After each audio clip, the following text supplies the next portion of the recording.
Житневое поле, лесы и озеры, криничка у лузе и у небе жаурук.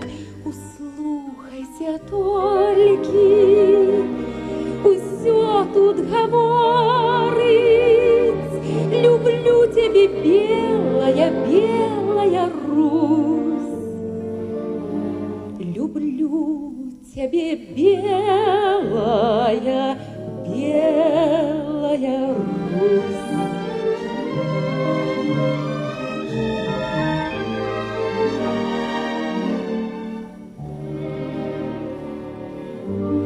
Ну як не любить тыя хаты за гаем, ля синіх озер и полёс золотых, где хлебом и солью сяброў сустракаюць и с песни проводят, як родных своих. Проводят, як родных своих.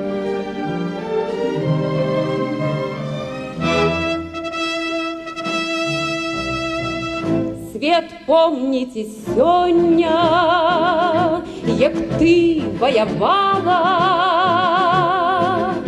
что кожны четвертый у земли белорус от ворогов лютых Москву заслоняла.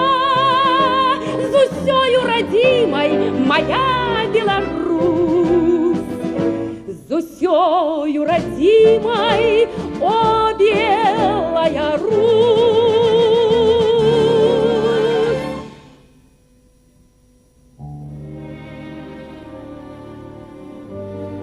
Тут трэба ля гэтых